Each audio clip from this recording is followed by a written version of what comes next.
Hi friends, if you're facing this issue that whenever trying to activate your window, you are getting an error message, something like this, like something preventing us from communicating with your activation server, then in this video, I'm going to tell you few methods which can be really useful to resolve these errors.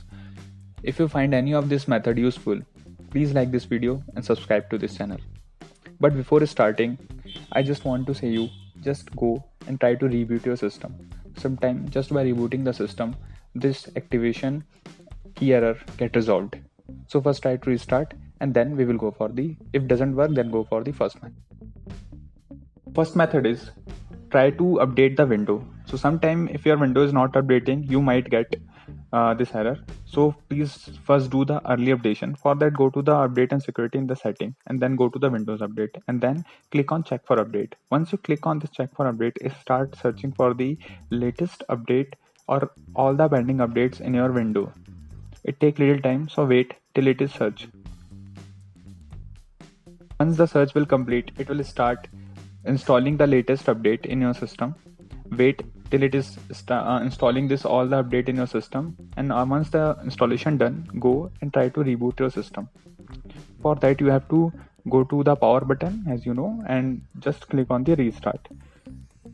Once you restart your system, now again come back and try to put the activation key and check that error is coming or not. The next method is activation troubleshooter. For that, go to the settings and then go to the update and security.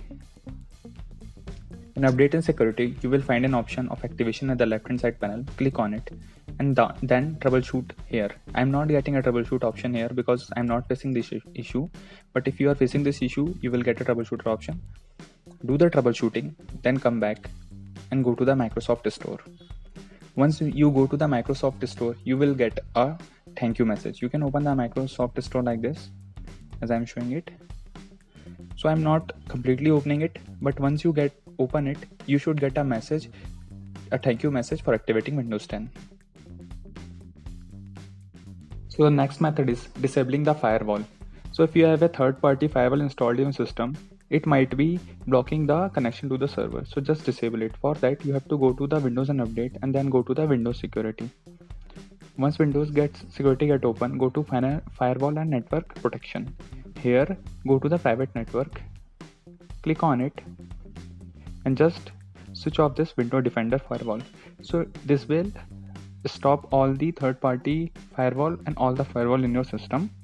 After that, just try to activate your window and check that you are getting that activation error or not. If not, then move to the next method. So this error might affect your DVD driver. So if your DVD driver is not working with this error, then just go to the setting and go to the update and security and then go to the troubleshoot. In troubleshoot, scroll down and you will find an option for the window playback. Just run the troubleshooter for this. So this troubleshooter will try to check for the error which is causing this problem and try to remove it. Choose the option which is in which you are facing the issue in the playback or in the display adapter. Here I choose the window playback and it will check if there is an error or not. For my case, there is no error. So try this troubleshooter and check that error removed or not for the DVD player in your system. So the last method is restore your window to the point before the window update. For that, what you have to do, just type restore and it will open option of create a restore point. Click on it and then go to the system restore and it will open another panel. Click on it and then go for a point before window update. I am getting window update here only, but you will get a point before this also. Click on it and then it will restore your system to a place before your window get updated. Now again try to activate your window for the latest version. So these are all the methods. If you find any of this method useful, please like this video and subscribe to this channel. Thanks for watching.